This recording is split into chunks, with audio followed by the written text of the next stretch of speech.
Oke, halo teman-teman semua. Ketemu lagi sama saya. Oke. Saya sambil santai ya teman-teman, sambil minum.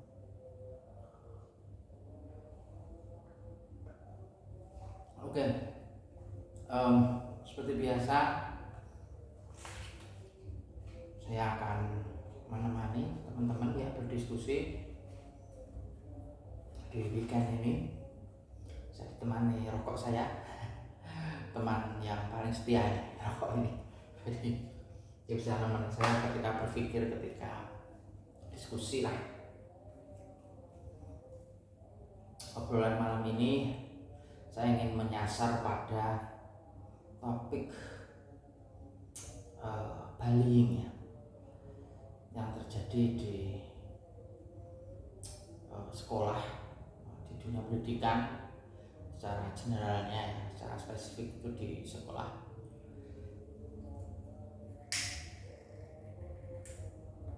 Baru-baru ini telah viral sebuah video mengenai bullying yang dilakukan oleh seorang kakak kelas ya terhadap adik kelasnya.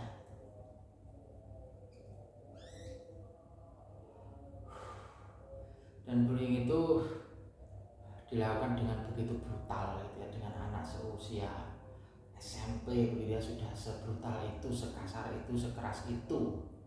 Dan saya kira ini merupakan satu kalau saya bilang fenomena yang miris. Jadi video itu diperlihatkan si anak menendang, memukul, mendorong dengan begitu kasar dan sekuat tenaga, menginjak-injak si adik kelasnya ini sendirian ya, tanpa si adik kelasnya ini, si korban ini katakanlah begitu, tidak punya kesempatan untuk membalas, dan memang sengaja tidak mau membalas begitu ya. Nah, ini merupakan hal yang sangat menyedihkan di dunia pendidikan, karena kita tidak berharap hal seperti ini terjadi, dan sudah beberapa kali ya diberitakan bahwa beberapa anak usia remaja begitu yang sudah secara brutal melakukan tindakan kekerasan seperti itu terhadap temannya yang lain. Nah, lalu bagaimana sebaiknya kita menyikapi hal seperti ini ya? Yang pertama sekali saya mau share bahwa anak usia segitu, karena kita pun tak pernah sekolah ya, saya pun pernah sekolah SMP, dan pengalaman ketika kita masih sekolah mungkin bisa kita compare dengan hari ini gitu ya. Ya, bullying itu memang sudah ada dari dulu ya. Dari dulu pun sudah ada sebetulnya, sudah sering, cuman duluan belum ada video viral seperti sekarang ya. Semua orang tidak zaman saya gitu, tidak membawa HP kan dulu, belum ada handphone secanggih sekarang gitu ya. Dulu belum dilengkapi dengan kamera yang bisa merekor dengan demikian baiknya. Nah teman-teman, kejadian bullying ini memang dilandasi dengan beberapa faktor. Bisa faktor dendam, bisa faktor sakit hati, bisa faktor aktualisasi diri, dan yang ketiga ini yang agak serem ya, karena dia ingin membuktikan pada teman-temannya, ingin dilihat lebih keren, ingin terlihat hebat dan seram gitu, kejam gitu, dengan melakukan aksi atau tindakan bullying seperti itu.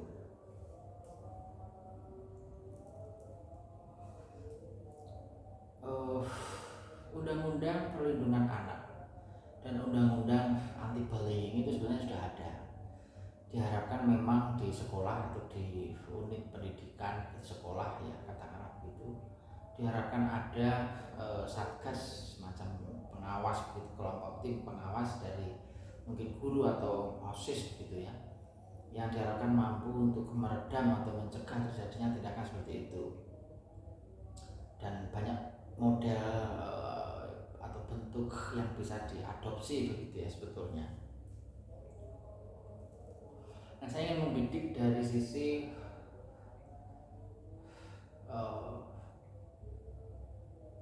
analisa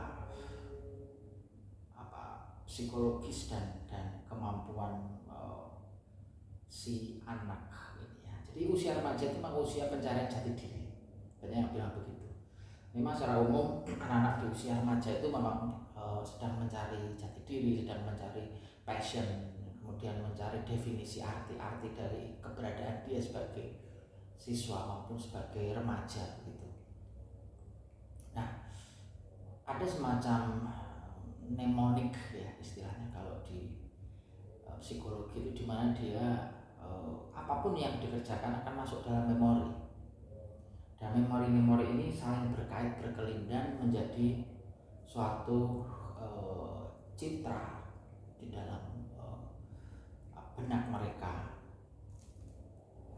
Nah, lalu apakah kita menyalahkan lingkungan? Apakah kita menyalahkan orang tuanya? Ataukah kita menyalahkan sekolah dengan perangkat guru yang ada ya? Tentu tidak bisa sesimpel itu. Tentu kita tidak bisa mendudukkan permasalahan ini pada konteks sesederhana itu. Karena manusia sekali lagi adalah makhluk yang kompleks. Dia juga homo economicus, dia juga homo sosius dan lain sebagainya. Nah, kemudian mari kita coba lihat ini dari konteks karakter siswa ya. Jadi dalam dunia pendidikan itu dikenal adanya pedagogi gitu ya, kemudian kinestetik, kemudian motorik dan kognitif ya begitu. Jadi kita perlu melihat 4 hal itulah kira-kira. Artinya ketika melihat seorang remaja, seorang peserta didik itu kita harus melihat dari 4 hal itu. Bagaimana pedagoginya? Mungkin pedagogi diukur dari bagaimana dia mengerjakan soal-soal dan memahami pelajarannya. Dari sisi kognitif juga mungkin seperti bagaimana dia berlogika, bagaimana dia memahami fenomena-fenomena yang ada di sekitar dia, di lingkungan dia. Kemudian bagaimana dia menyikapi sosmed dan lain sebagainya. Lalu motorik ya, bagaimana dia mengaitkan pembelajaran yang dimiliki ke dalam kehidupan sehari-hari, bagaimana dia bergerak, bagaimana dia bertindak, berperilaku. Jadi dari sisi motorik seperti itu. Dan kinestetik juga tentunya ya, bagaimana dia melihat sesuatu itu dikaitkan dengan pola-pola perilaku dia sebagai seorang remaja yang sedang mencari jati diri. Tetapi ada satu hal yang perlu kita juga tekankan, bahwa aspek estetik gitu ya, apakah estetik dan etika ya begitu, itu mereka sudah pahami betul gitu. Bagaimana dia melihat sebuah seni, bagaimana dia melihat sebuah perilaku-perilaku yang tidak sepantasnya, unsur-unsur kepatutan, aspek-aspek kepantasan begitu. Kita perlu melihat itu. Saya kira pembelajaran di Indonesia ini sudah cukup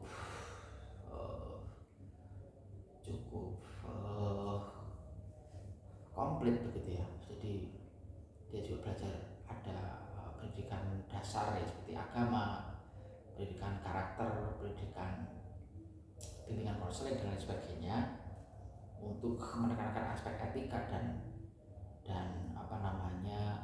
estetika gitu ya, di bidang seni misalnya, atau juga pendidikan agama gitu ya ada.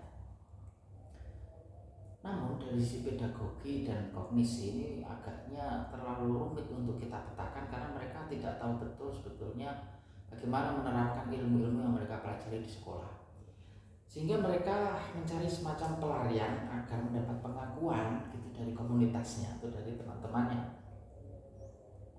Salah satunya adalah dengan membuktikan bahwa mereka itu memiliki karakter yang seperti A, B, atau C, atau D.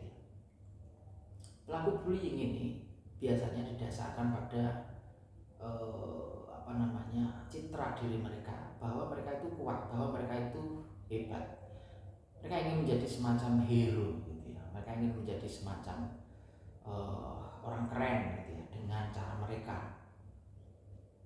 Tetapi kebanyakan mereka tidak memiliki acuan normatif gitu ya, sehingga perilaku bullying ini dilakukan oleh anarkisme, vandalisme yang saya kira mereka dapat atau mereka tonton dari film misalnya, atau dari tayangan-tayangan di sosial media atau di televisi gitu ya, dan mereka tidak tahu betul bagaimana impact atau dampak negatif dari itu, sehingga perlu memang diedukasi dari sedini mungkin ya mengenai hukum misalnya, sebab akibat, kemudian kaidah-kaidah normatif lah ya, semacam itu. Kan perlu kearifan lokal gitu ya. Nah, tetapi di sisi lain kita perlu melihat juga dari sisi psikologisnya. Ada istilahnya social loafing ya. Social loafing ini adalah bagaimana dia ini bersikap dalam sebuah komunitas berdasarkan pengalaman-pengalaman hidupnya atau pengalaman-pengalaman yang dia lalui semasa dia di sekolah atau di rumah misalnya. Social loafing ini juga cenderung menggeser kebersamaan dan gotong royong, tapi lebih sedikit ego yang ditekankan di situ atau yang dominan di situ.